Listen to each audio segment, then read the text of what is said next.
cukup representatif. Yang pertama, menimbulkan dan menyajikan data. Yang kedua, data yang valid, reliabel, dan objektif akan menjamin kesimpulan penelitian yang meyakinkan jika menggunakan teknik analisis yang tepat pula. Mengolah dan menganalisis data. Setelah data terkumpul, kemudian diolah dan dianalisis. Dalam pengolahan data yang pertama-tama dilakukan adalah menguji tingkat validitas dan reliabilitasnya. Untuk data kuantitatif, sebaiknya disajikan dalam bentuk tabel, grafik, atau gambar untuk memudahkan pengolahannya. Penyajian data dalam tabel atau grafik tersebut akan memudahkan kerja pada langkah-langkah selanjutnya. Menginterpretasikan hasil analisis dan mengambil kesimpulan. Teknik uji statistik merupakan salah satu cara untuk menguji apakah hasil analisis mampu membuktikan hipotesis yang telah dirumuskan. Penelitian umumnya berharap hipotesis penelitiannya tahan uji, artinya terbukti kebenarannya. Sayangnya tak selalu demikian, artinya ada hipotesis yang ditolak kebenarannya. Menyusun laporan. Langkah ini merupakan langkah terakhir dari seluruh proses penelitian. Laporan merupakan langkah yang sangat penting karena dengan laporan itu syarat keterbukaan ilmu pengetahuan dan penelitian dapat dipenuhi. Mengemukakan implikasi. Apabila penelitian sudah membuahkan hasil, yaitu adanya kesimpulan yang mantap, maka perlu disajikan implikasi dari kesimpulan atau hasil penelitian itu, terutama penelitian untuk tesis atau disertasi. Dalam implikasi tersebut, perlu disebutkan konsekuensi terpenting dari hasil penelitian yang sangat berguna, terutama bagi penelitian terpakai. Proses penelitian. Dari sebuah masalah atau fenomena yang ada lalu dianalisis dan membuat sebuah hipotesis atau anggapan dasar. Setelah adanya hipotesis, tercipta definisi dari fenomena tersebut, diadakan pengkajian teori atau pengumpulan informasi dan pembuatan data. Setelah data didapatkan, lalu dibuat sampel yang dapat dijadikan instrumen dan didesain untuk selanjutnya dapat menganalisis data. Metode-metode penelitian kuantitatif. Yang pertama eksperimental, ada yang pertama satu eksperimental murni, yang kedua eksperimental kuasi, yang ketiga eksperimental lemah. Dan yang non eksperimental yang pertama ada deskriptif, yang kedua komparatif, yang ketiga korelasional, keempat survei, yang kelima tindakan. Selanjutnya akan dijelaskan oleh Lisa. Penelitian deskriptif. Tujuan penelitian ini untuk membuat pencandaan secara sistematis, faktual, dan akurat mengenai fakta-fakta dan sifat-sifat populasi atau bidang garapan tertentu. 2. Karakteristik penelitian ini.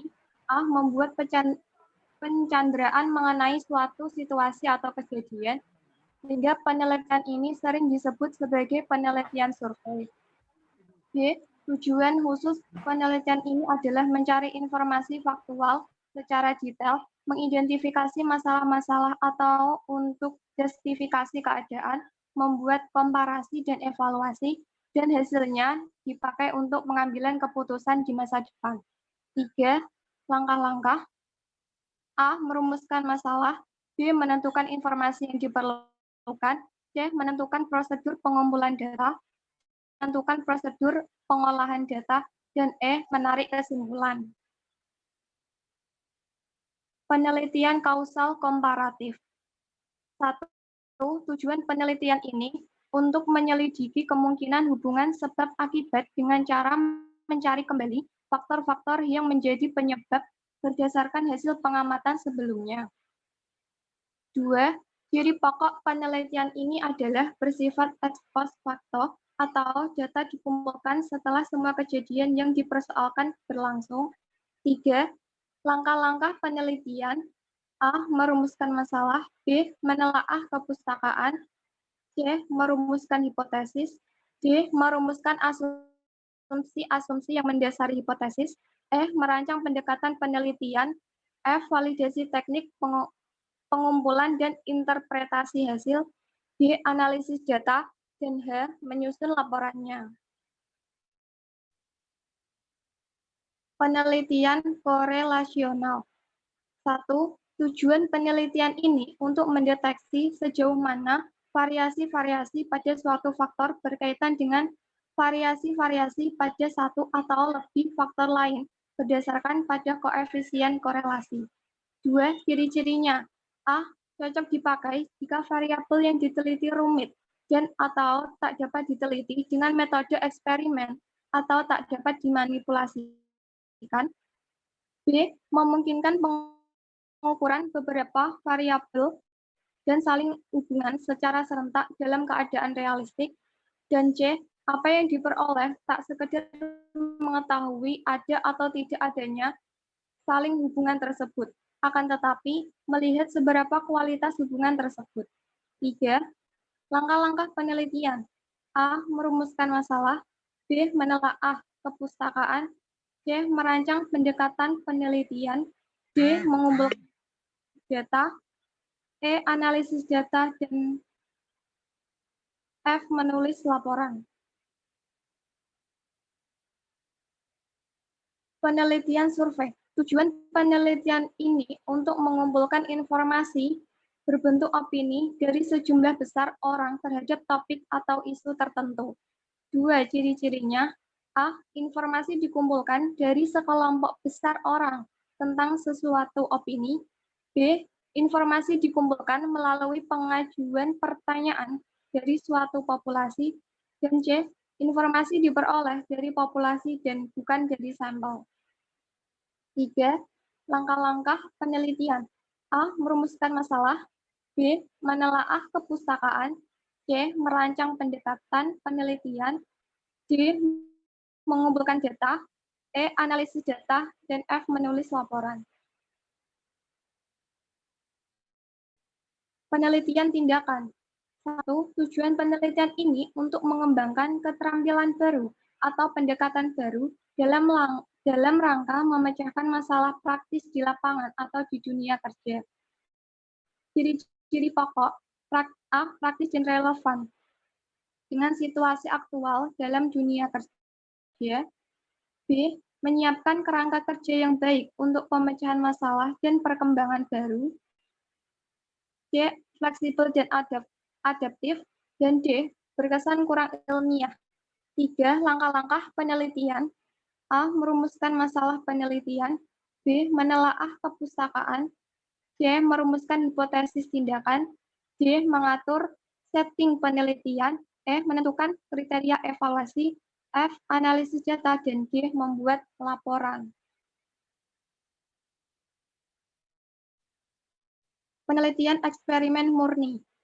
Tujuan penelitian ini untuk menyelidiki kemungkinan-kemungkinan saling hubungan sebab akibat dengan cara mengenakan kepada satu atau lebih kelompok eksperimental, satu atau lebih kondisi perlakuan, dan memperbandingkan hasilnya dengan satu atau lebih kelompok kontrol yang tak dikenai perlakuan. Ciri-ciri penelitian ini yaitu A.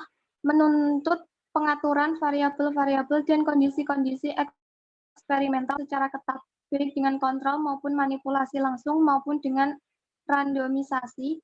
B. Menggunakan kelompok kontrol untuk dibandingkan dengan kelompok eksperimental. C. Pengontrolan varians. D. Internal validity. E. External validity. F. Manipulasi tidak hanya terhadap satu variabel bebas. D. Seringkali dikatakan sebagai jenis penelitian yang paling akurat, akan tetapi juga berpeluang besar untuk dibuat-buat. 3. Langkah-langkah penelitiannya. A. Menelaah kepustakaan. B. Merumuskan masalah. C. Merumuskan hipotesis. D. Mendefinisikan pengertian dasar dan variabel utama. E. Menyusun rancangan penelitian. F. Melakukan eksperimen. D. Mengatur data kasar untuk mempermudah analisis selanjutnya. H. Menentukan batas penerimaan atau penolakan hasil. Dan I. Menginterpretasikan hasil. Penelitian eksperimen semu. Tujuan penelitian ini untuk memperoleh informasi yang merupakan perkiraan bagi informasi yang dapat diperoleh dengan eksperimen yang sebenarnya dalam keadaan yang tidak memungkinkan untuk mengontrol dan atau memanipulasikan semua variabel yang relevan. Ciri-ciri pokok penelitian ini: 1. Mengkaji tentang keadaan praktis. 2. Subjeknya manusia. 3. Seringkali menyerupai penelitian tindakan. Langkah-langkah penelitiannya sama dengan penelitian eksperimen yang sebenarnya, dengan pengakuan secara teliti terhadap masing-masing keterbatasan dalam hal validitas internal dan eksternal. Penelitian eksperimen lemah. Tujuan penelitian ini untuk kepentingan latihan dalam melaksanakan penelitian eksperimen. Desain dan pelakuannya seperti eksperimen, tetapi tidak ada pengontrolan variabel. Langkah-langkah penelitiannya sama dengan penelitian eksperimen yang sebenarnya, dengan pengakuan secara teliti terhadap masing-masing keterbatasan dalam hal validitas internal dan eksternal. Teknik analisis data. Statistik dibagi menjadi dua, deskriptif dan inferensial. Deskriptif, 1. Mendeskripsikan fenomena. 2. Mendistribusi frekuensi, ukuran kecenderungan memusat, kuartil, desil, persentil, dan ukuran variabilitas. Inferensial, 1. Statistik parametrik, terpenuhinya normalitas dan homogenitas data, data interval dan rasio. 2. Statistik non-parametrik, tak perlu terpenuhi asumsi-asumsi dalam parametrik, data nominal dan ordinal.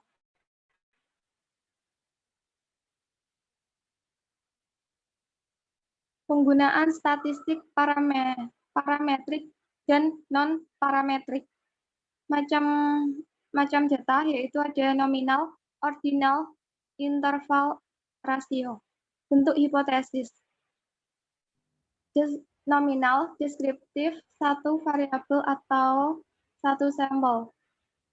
Binominal, KI kuadrat, satu sampel. Ordinal, rantes, interval rasio, tes. Komparatif, atau dua sampel. Relatif, macam data nominal, NCNEMAR, ordinal, site test, Wilson match pairs, interval ratio, test of relative. Komparatif independent. Fisher nominal, macam data nominal, Fisher Excel probability, KI kuadrat dua sampel, median test Whitney U, test homolog data internal rasio, komparatif independent, test independent. Komparatif, lebih dari dua sampel. Relatif, jenis data nominal, Long Q, ordinal fragment two-way ANOVA, internal rasio one-way ANOVA, dan two-way ANOVA. Komparatif, independent. Komparatif lebih dari dua sampel independen, nominal, KI kuadrat untuk sampel, ordinal, medium extension, dan Krustal-Willis one-way ANOVA, internal rasio, one-way ANOVA, dan two-way ANOVA. Asosiatif atau hubungan. Jenis data nominal, kontingensi, koefisiensi, ordinal, Spearman rank, correlation, Kendall tau, interval, rasio, produk, momen, parsial, benda, regresi. Terima kasih.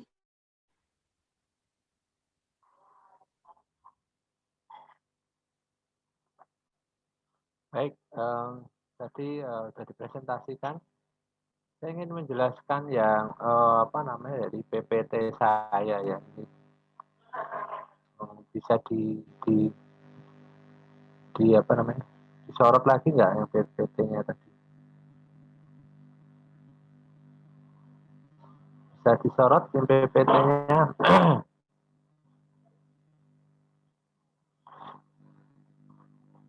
Nah, yang dari saya mana yang Nah, ini aja udah wis. Nah, ini penggunaan statistik. Oh, dari atas saja ya, dari atas. Biar terstruktur ya. Ya, ini hakikatnya ya, penelitian kuantitatif. Ada dua penelitian ya, dua jenis penelitian, kuantitatif sama kualitatif ya.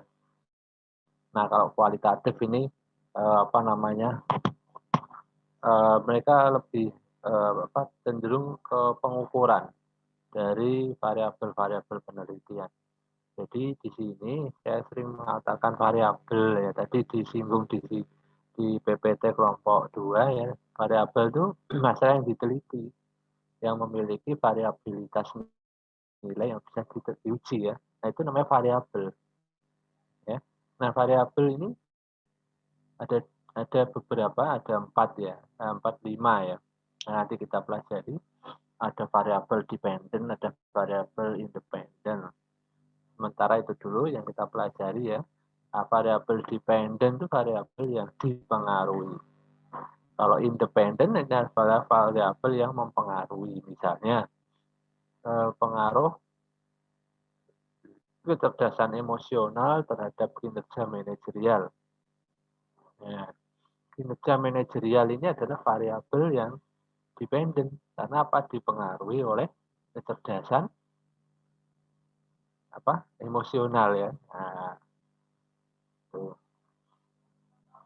Ya, itu ya. Jadi apa namanya? Yang kecerdasan emosional itu adalah variabel independen karena dia mempengaruhi variabel kecerdasan kinerja manajerial. Nah, itu pengaruh ya. Pengaruh itu satu arah.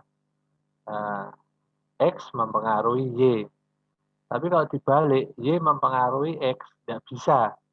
Ya. Jadi kinerja manajerial mempengaruhi kecerdasan emosional, tidak bisa.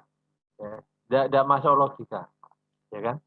Nggak bisa dibalik. Nah, tapi beda lagi kalau ada penelitian yang kuantitatif tapi yang korelasional. Korelasional itu yang hubungan ya. Kalau pengaruh itu kausalitas, kalau korelasional itu hubungan. Hubungan antara pemahaman akuntansi terhadap kemampuan membuat laporan keuangan. Ya. Hubungan antara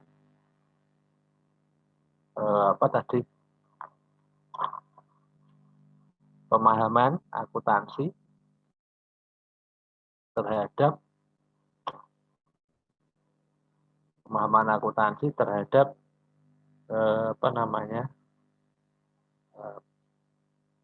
pembuatan laporan keuangan gitu ya.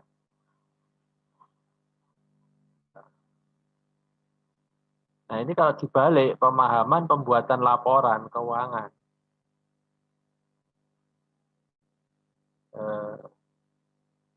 dipengaruhi oleh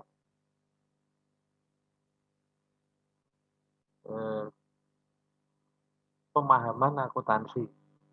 Jadi dibolak-balik bisa. Jadi bisa ditaruh di depan, taruh belakang ya bisa.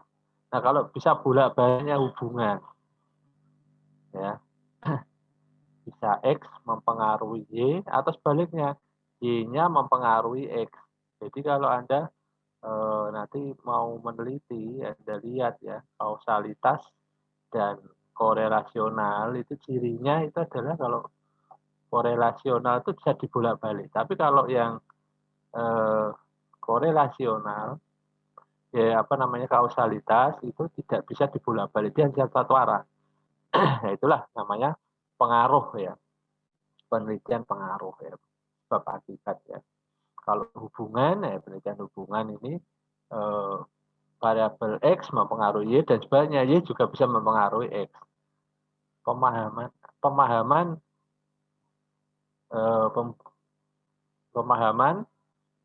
akuntansi mempengaruhi pembuatan laporan keuangan. Tapi sebaliknya pemahaman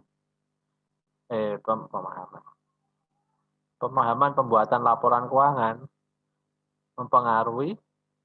dipengaruhi oleh pemahaman akuntansinya. Nah, ini dibolak-balik bisa ya, ini kalau dibolak-balik bisa ya di hubungan.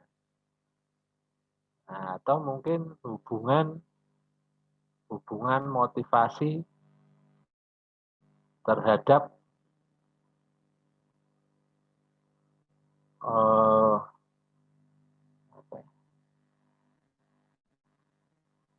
pencapaian tujuan misalnya. Nah, pencapaian tujuan dipengaruhi oleh motivasi. Motivasi mempengaruhi pencapaian tujuan. Jadi ini bisa dibolak-balik. Ini hubungan sebab akibat. Secara logika bisa ya.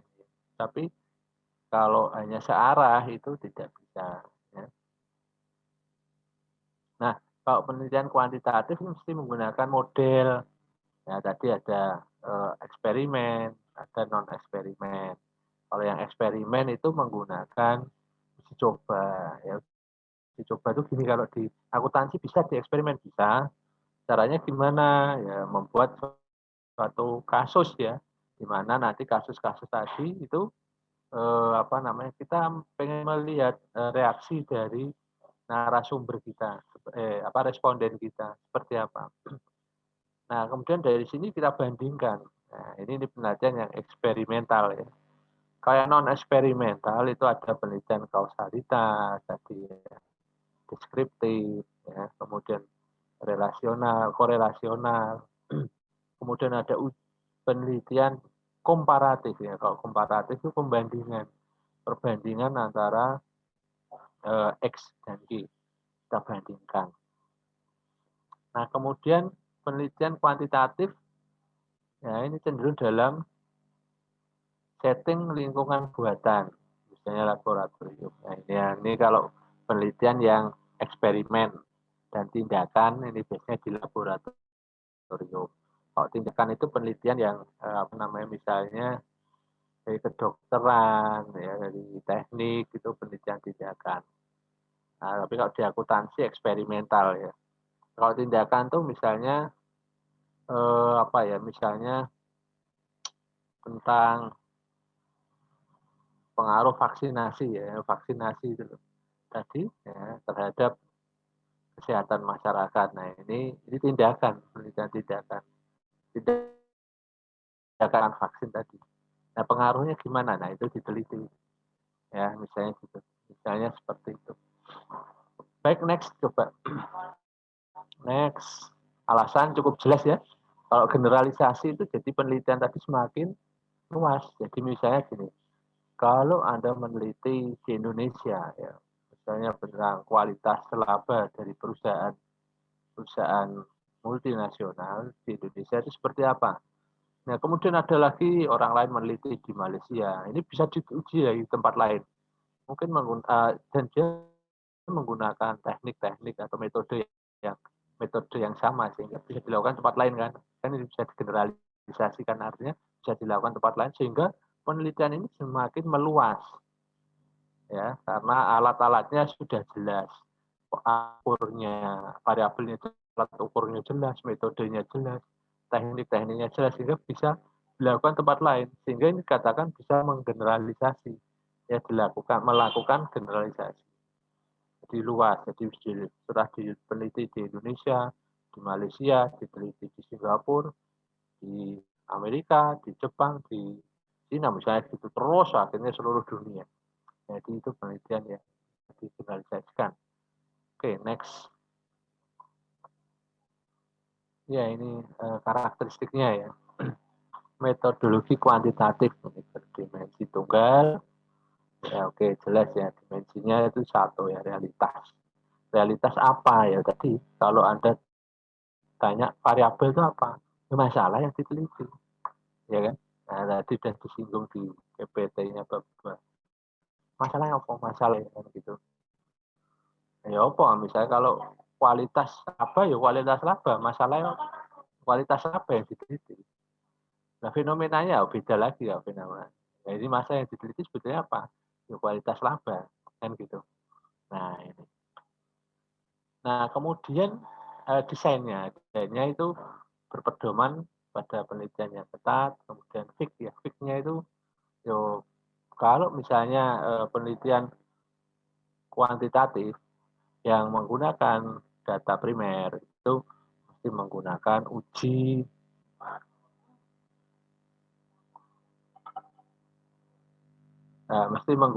uji apa namanya validitas dan reliabilitas. Tapi kalau penelitian yang data sekunder nggak pakai itu, nah, ujinya apa? Uji hipotesis, uji asumsi klasik. Ya. Jadi kalau data primer ujinya ada reliabilitas, uji keandalan data istilahnya.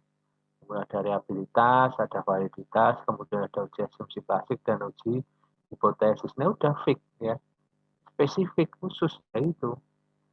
Ya, makanya udah itu penelitiannya, ujinya itu. Tekniknya gimana? Nah, tekniknya tadi yang di tabel terakhir tadi ya. Nah, oke. Kemudian tujuannya yo untuk apa? Hubungan, untuk meneliti hubungan. Itu korelasional. Penelitian untuk kausalitas itu untuk pengaruh. Untuk mengetes teori, ya, teori ini tes bisa mencari generalisasi yang prediktif. Oke, ini tadi cukup jelas ya, generalisasi yang bernilai prediktif artinya generalisasi yang bisa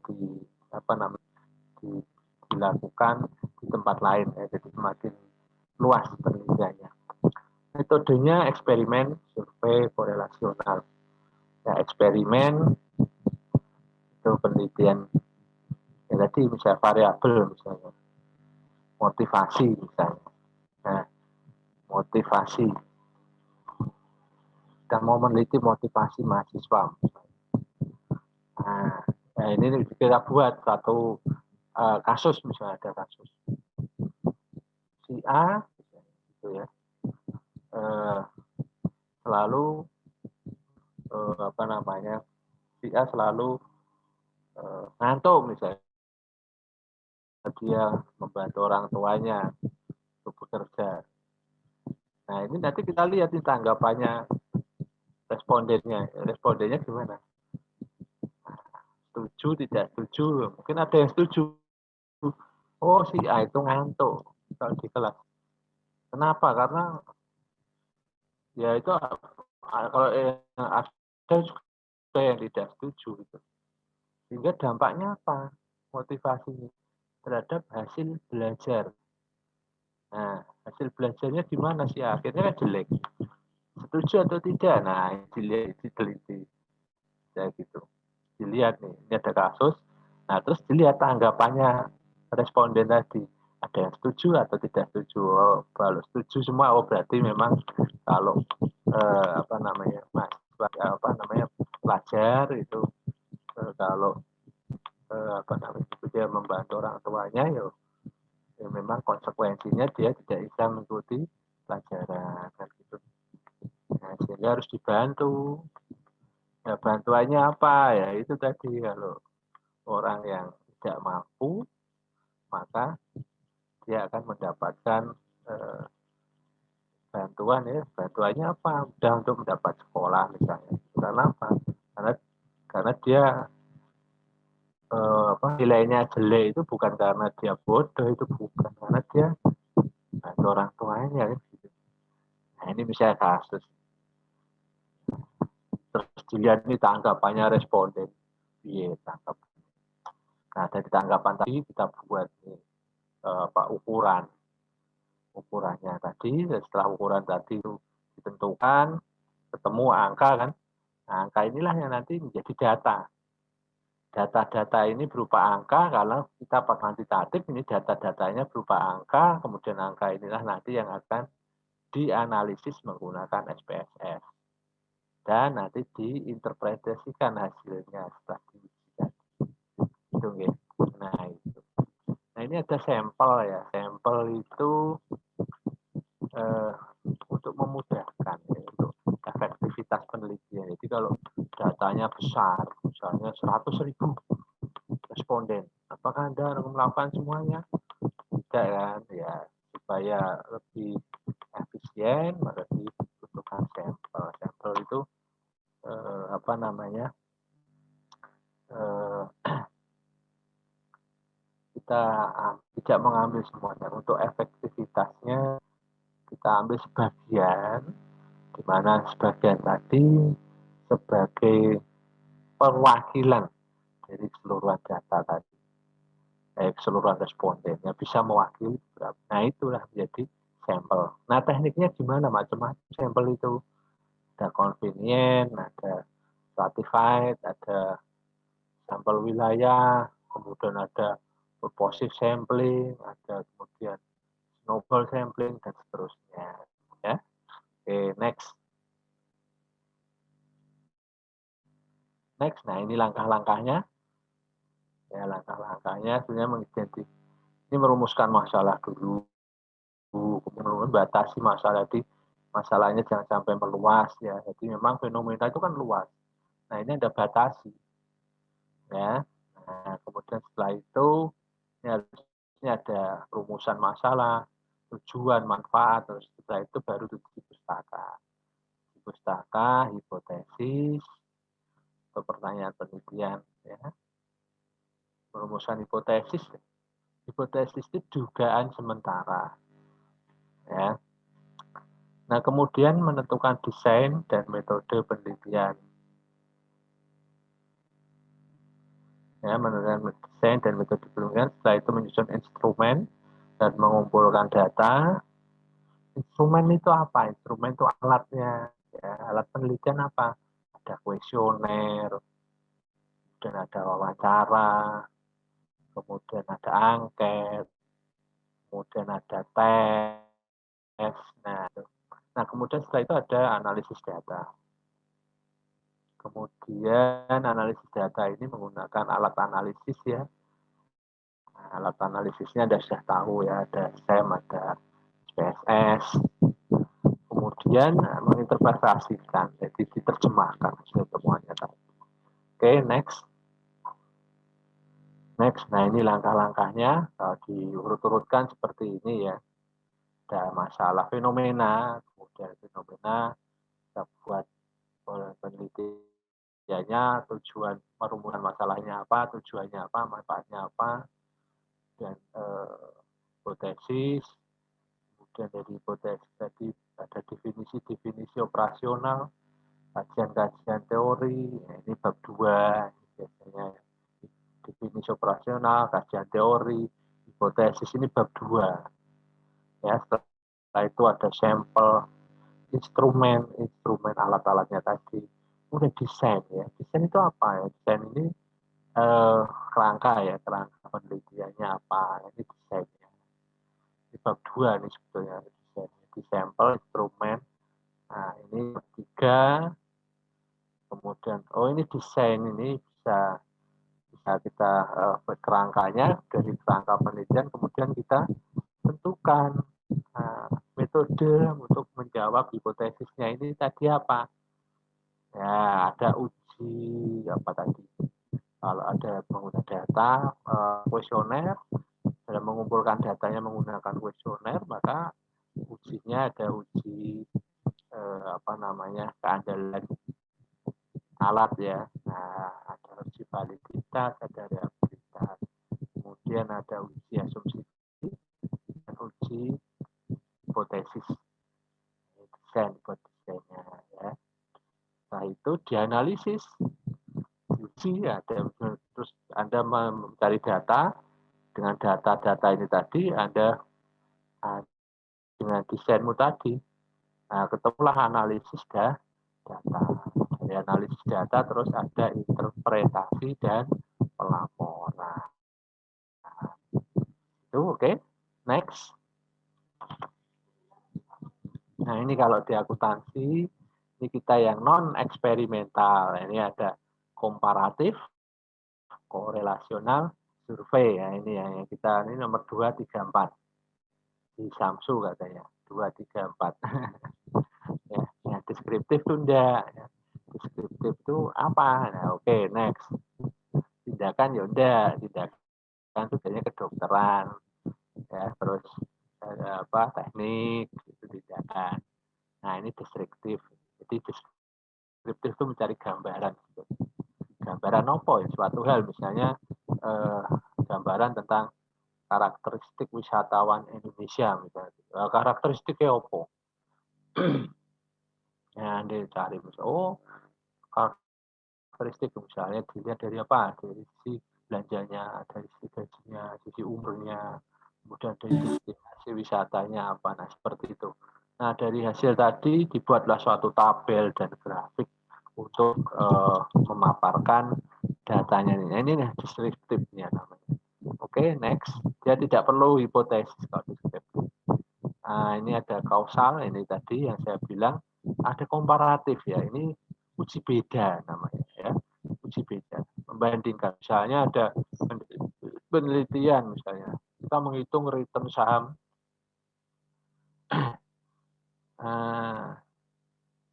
return saham sebelum dan sesudah masa pandemi ya. Anggap aja masa pandeminya besok selesai, serana sing loro, COVID, mari kabeh, ya loh. Nah terus kita uji misalnya sebelum dan sesudahnya. Sebelumnya berarti yo bulan apa, Februari tahun yang lalu, ya kan, kita ambil 1 tahun. Kemudian data yang berikutnya, COVID selesai sekarang, misalnya April selesai, berarti kita Mei tahun 2021 sampai setahun. Kalau mau nunggu setahun, contoh, tapi ada lagi yang gampang. Saya return saham pada saat ini kasus apa itu jenenge? Kasus asuransi ini misalnya. Asuransi Bumi Putra itu Jiwasraya ya. Nah, sebelum dan sesudah kasus Jiwasraya. Jadi sehingga orang tahu kan. Sehingga orang akan tahu bagaimana dampaknya terhadap return tadi. Sudah mono ya. Bingung nggak? Orang muka enggak bingung ya, anak mahasiswa ya. Saudara-saudara bingung enggak ini? Oh ya, kemarin saya minta Anda untuk membaca artikel ya, artikel-artikel yang ada kaitannya dengan topik yang ingin Anda buat. Silahkan Anda baca-baca ya artikel ya. Harus Anda mulai sekarang sering baca artikel. Kemudian juga Anda harus sering-sering membaca buku-buku penunjang yang lain. Ya, yang lain apa? Misalnya ada dari buku tentang SPSS, ya, buku-buku tentang SEM, sehingga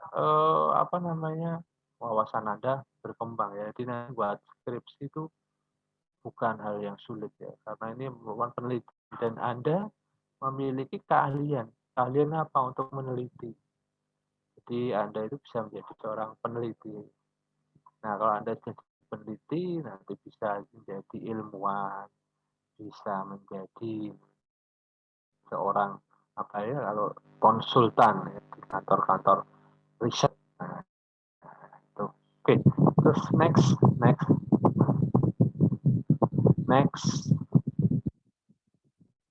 Nah, korelasional nih, penelitian hubungan. Jadi kalau tadi pengaruh ini hubungan. Uji beda tadi ya. Nah, sekarang hubungan. Hubungan apa? Hubungan antara X dan Y. Antara Y dan X. Hubungan antara motivasi dan loyalitas. Nah, hubungan loyalitas dan motivasi. Bisa nggak diolah-alik? Nah, bisa. Kalau bisa diolah-alik berarti korelasional. Nah, untuk langkah-langkahnya sama. Ya. Dia pakai ada rumusan masalah, tujuan, manfaat, ya kan. Kemudian data perpustakaan, ya. Kemudian apa namanya, ini juga ada hipotesisnya, ini hipotesisnya nggak ditulis, ya, pendekatan penelitian, mengumpulkan data, ya. Hipotesis, kemudian pendekatan, kemudian pengumpulan data dan analisis data serta penulis laporan. Ya, ini korelasionalnya ada hipotesisnya ya, nanti ditambah ya. Oke, terus, nah survei, kalau survei itu datanya besar ya. Nah, misalnya survei kependudukan misalnya, untuk melihat profil penduduk di kota Kudus misalnya. Nah, ini informasinya apa? Ya ini ya diteliti orang Kudus semua. Tadi kalau dalam penelitian itu ada populasi dan sampel. Ya, populasi itu kan keseluruhan, ya, keseluruhan responden ya, dalam penelitian. Kalau sampel itu adalah sebagian dari responden atau yang mewakili dari populasi. Nah ini kalau survei ini lebih ke populasinya. Jadi kalau jumlah penduduk Kudus 5 juta orang, ya surveinya ya populasi ya 5 juta, cari 5 juta orang, hitung semua satu-satu. Gitu ya. Langkah-langkahnya ya tidak survei, tidak ada hipotesisnya. Ya, dia lebih seperti penelitian ke deskriptif, tapi kalau deskriptif itu memaparkan kondisi yang ada. Ya, tapi kalau survei ini dia ingin mengetahui, dia lebih sifatnya aktif ya, ingin mengetahui tentang suatu profil wilayah atau masyarakat dalam kurun waktu tertentu. Nah ini jadi lebih aktif. Ini survei dan dia apa namanya menggunakan data yang banyak, ya. Dia populasi. Dia tidak langkah-langkah penelitiannya tidak ada hipotesisnya. Oke, jadi kuncinya nanti ya tidak ada hipotesis. Oke, next. Tindakan, nah ini kalau ini kedokteran, teknik ya, ini tidak ya, ini memecahkan masalah ya. Tindakan misalnya pertanian ya, tindakan itu misalnya itu tindakan misalnya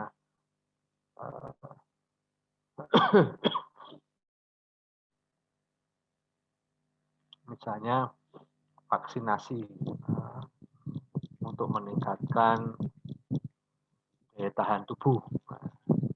Nah, vaksinasi kan berarti kamu neliti, yo nyuntik vaksin kamu. Nah, kue orang nyuntik vaksin yo kamu nggak tahu ya, tindakan nggak ada tindakan yo mosok yo diawur digambarkan saja kan enggak. Nah, mesti harus kamu nyuntik juga. Wah, vaksin 100 orang, dari 100 orang itu gimana? Nah, itu. Nah, itu ya. Apakah daya tahannya benar meningkat atau tidak? Nah, itu namanya tindakan ya. Jadi ada yang harus dilakukan. Untuk apa? Ya, untuk memecahkan masalah. Masalahnya apa? Oh, masalah sekarang ada pandemi ya. Untuk memecahkan masalah pandemi. Nah, itu namanya tindakan. Oke. Terus apa next? Nah, ini kalau eksperimen ini kita enggak ya. Kalau S1 itu enggak. Nanti kalau ada mungkin S2, S3 itu eksperimen ya. Jadi, seperti tadi yang saya contohkan, misalnya ada dikasih suatu deskripsi, suatu pengalaman. Nah, nanti ada tanggapannya gimana. Nah, itu eksperimen. Ya, harus dibandingkan dengan yang lain yang enggak perlu dikasih deskripsi, dikasih pernyataan. Ya, itu dilihat tanggapannya seperti apa, sama atau enggak, nanti diuji beda dan dilihat dampak pengaruhnya kalau dikasih eksperimen dengan enggak pengaruhnya bagaimana. Nah ini namanya penelitian eksperimen. Kalau murni itu namanya apa namanya dia menggunakan apa ya, betul-betul menggunakan kelompok ya, kelompok kontrol. Jadi kelompok yang memang diuji. Jadi misalnya ada 100 orang yang diuji dibandingkan dengan 100 orang yang diuji, tapi dia tidak dikasih perlakuan khusus. Yang satu kasih perlakuan khusus, dilihat dampaknya seperti apa. Nah, misalnya gini, uji yang satu kelompok dikasih obat. Nah, misalnya 100 orang sakit batuk, yang satu 100 orang ya sakit batuk. Yang 100 orang ini dikasih obat batuk beneran, yang satu dikasih obat vitamin C toh. Nah, itu dilihat dampaknya gimana. Apakah batuknya semakin sembuh atau tidak. Nah, misalnya itu eksperimental namanya. Kalau di akuntansi, ya yang satu dikasih, kalau eksperimentalnya kalau di akuntansi tidak bisa murni ya. Tapi penelitian yang berikutnya, yang next. Ya tadi yang seperti saya ceritakan tuh eksperimentalnya dia lebih ke kuasi ya, kuasi. Ya, kuasi itu menggunakan pendekatan ya, pendekatan turunannya tidak apa yang digunakan untuk perkiraannya saja, jadi tidak sesungguhnya. Nah, ya oke ya itu next aja, next. Langkah-langkahnya sama ini satu juga enggak, ini juga enggak. Tapi cukup Anda tahu ya. Eksperimen lemah itu, kalau eksperimen lemah itu variabel-variabelnya baru dan jarang diteliti, ya, jadi masih perlu dikembangkan lagi. Itu eksperimen lemah. Misalnya eksperimen lemah itu misalnya pengaruh elektabilitas calon presiden terhadap elektabilitas calon presiden terhadap apa namanya pertumbuhan ekonomi misalnya. Nah, misalnya. Oke, gitu nggih. Saya elektabilitas kan jarang gitu. Nah, variabelnya apa? Indikatornya apa? Jadi variabel itu diukur menggunakan indikator. Nah, indikatornya apa? Nah, indikatornya satu. Ini belum ada kesepakatan misalnya. Nah, ini masih berarti eksperimen lemah. Tujuannya apa? Ya hanya untuk pelajaran, untuk pelatihan saja. Ya. Oke, next. Ya, ini statistiknya ada statistik deskriptif dan inferensial. Kalau deskriptif tuh statistiknya itu ada yang rata-rata, masih ingat ya, median, kemudian standar deviasi, ya ada kuartil, ada desil, persentil, nah itu pakai itu. Kemudian menggunakan grafik, tabel, nah, itu deskriptif. Tapi kalau inferensial ini saya menjawab ada yang parameter, menggunakan parametrik, dan non parametrik. Kalau parametrik itu menggunakan suatu kriteria untuk menjawabnya. Nah, kalau kriteria tuh misalnya gini, kalau uji T, kalau kriteria diterima itu berapa? Oh, harus di bawah 0,05. Nah, ini berarti pakai kriteria kan. Kalau ditolak itu di atas 0,05. Nah, ketika ada suatu penelitian yang nilainya 0,06 kan berarti ditolak. Nah, ini kriteria diterima dan ditolak dari hasil penelitian tadi, itulah yang menunjukkan bahwa statistik tadi adalah statistik yang parametrik. Ini menggunakan suatu ukuran kriteria. Nah, kalau statistik yang non parametrik itu statistik yang tidak menggunakan kriteria. Ya. Nah, misalnya rantes uji R kuadrat, nah itu langsung nilainya, ya ketemu angka gitu loh. Nah, angka ini untuk menunjukkan bahwa sebetulnya dari nilai dari suatu tes itu menunjukkan keadaannya sesungguhnya gitu, tidak perlu menggunakan kriteria. Oke, gitu ya. Terus next.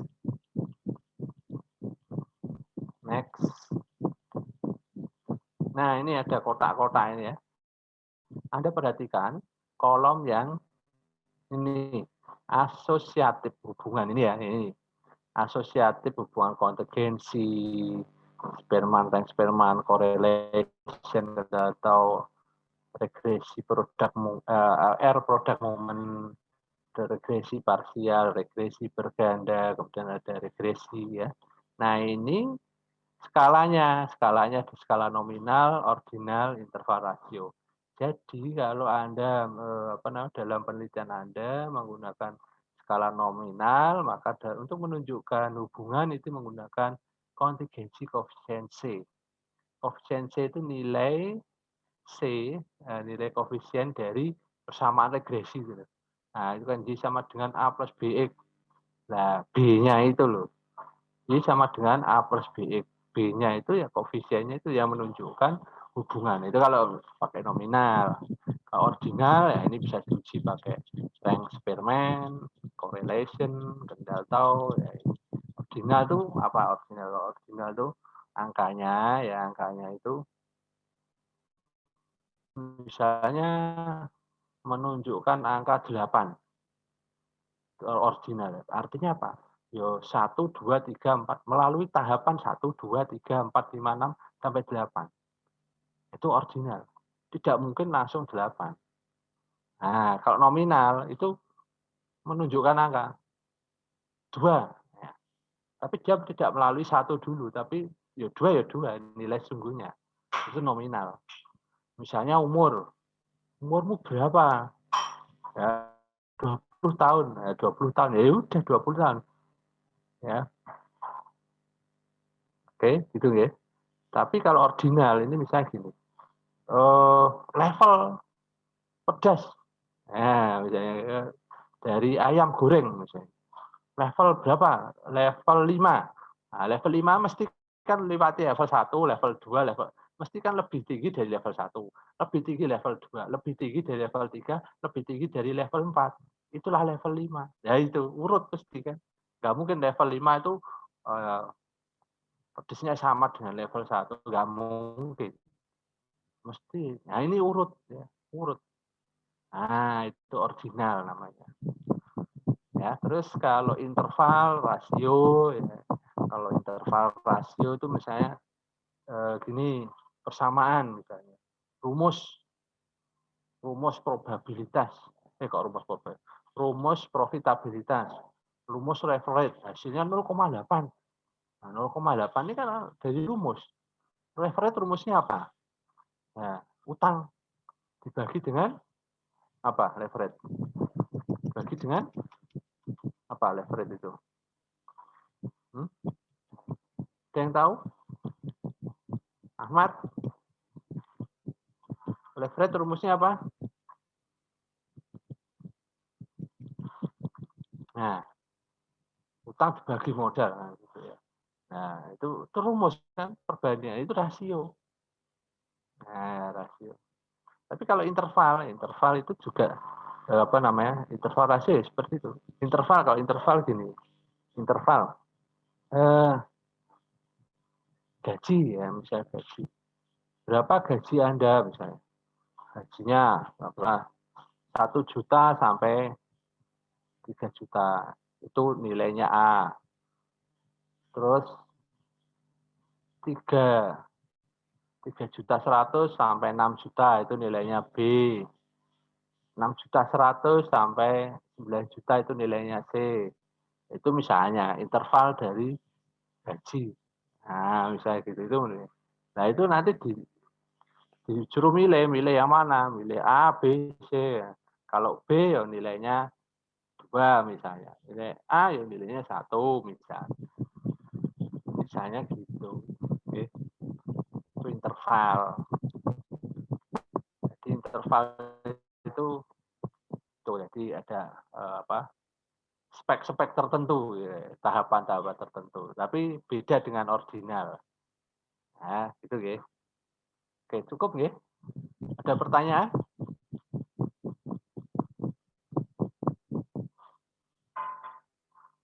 Ada pertanyaan, saudara? Mas Ari? Mas Ari bingung Iya, nggak Pak. ini? Iya, Bingung nggak?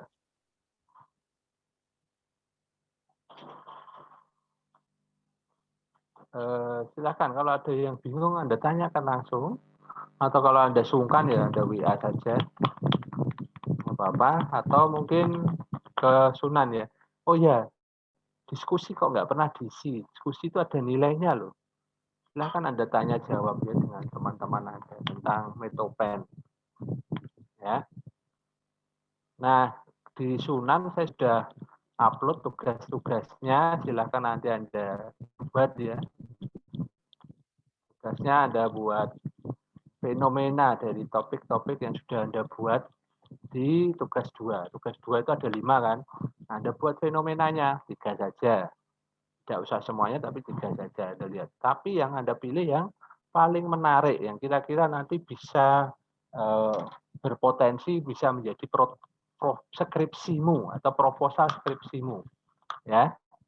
Nah, itu. Terus setelah itu tugas kedua saya minta Anda untuk membuat urut-urutan, ya, urut-urutan untuk pembuatan proposal. Nah, itu contohnya ada di bab 3 di buku itu ya halaman 47. Ya, silahkan Anda baca bukunya. Sudah punya bukunya? Ini kamera kok mati semua, kenapa ini? Tanggal tua ya? Apa? Sudah tanggal tua mungkin ya. Oke ya. Apa sudah ngantuk semuanya? Jangan tidur ini. Coba dinyalakan kameranya, Pak. Oh, pulsa ini entek.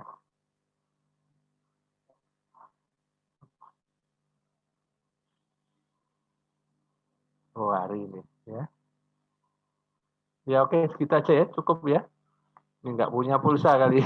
Sudah tanggal tua ya. Rohiatul Janah. Coba Roikatul Janah. Ada pertanyaan? Janah, Rohiatul apa? Roikatul. Ini manggilnya siapa? Roika. Kok hilang malah? Roikatul Janah hilang. Ferry, ada pertanyaan Ferry? Belum ada, Pak. Tapi kira-kira kamu paham ya apa yang saya omongkan? Nanti coba saudara, jadi yang saya omongkan ini tadi penelitian itu yang penting ada melihat ya hubungan ya keterkaitan antara tahapan-tahapan tadi. Nah, kalau misalnya di fenomena hubungannya apa dengan perumusan masalah, hubungannya apa dengan hipotesis dan seterusnya seperti itu. Anda harus berpikirnya seperti itu, ya. Jangan apa namanya?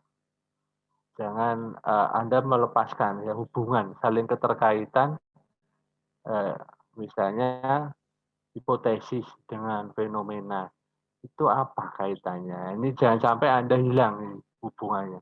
Itu ada saling keterhubungan. Oke. Roy Katul ini Roy Katul tadi ada Pak. pertanyaan. Belum ada. Banyak. Bisa Anda? Insya Allah, Pak. Oh ya, Insya Allah. Ya, amin. Isna ada pertanyaan, Isna? Belum ada, Pak. Belum ada. Coba nanti ya semuanya belajar lagi untuk selalu membaca artikel-artikel ya. Artikel yang berkaitan dengan tulisan yang Anda senangi. Ya. Misalnya topik tadi ada 3, ada 5 kan. Nah, di antara 5 tadi yang paling Anda senangi mana?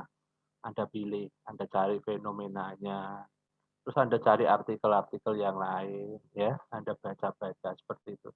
Anda nggak perlu apa namanya, yang penting Anda paham lah tahapan-tahapannya tadi. Anda nggak perlu takut dalam membuat skripsi itu, yang penting Anda selalu rajin membaca, kemudian bisa mengetahui tahapan-tahapannya, kemudian dan memahami bagaimana teknik-teknik dalam setiap tahapan dalam pembuatan skripsi tadi. Sebetulnya hanya itu saja. Ya, oke. Nggak usah takut, Ferry juga ya. Ya, mulai sekarang Anda mulai berpikir, kira-kira apa yang akan saya buat untuk skripsi saya. Ya, Meita tidur ya, Meita ngantuk ya. Ya udah, oke, selamat sore. Bila Taufik wa hidayah. Assalamualaikum warahmatullahi wabarakatuh. Waalaikumsalam warahmatullahi Waalaikumsalam warahmatullahi wabarakatuh.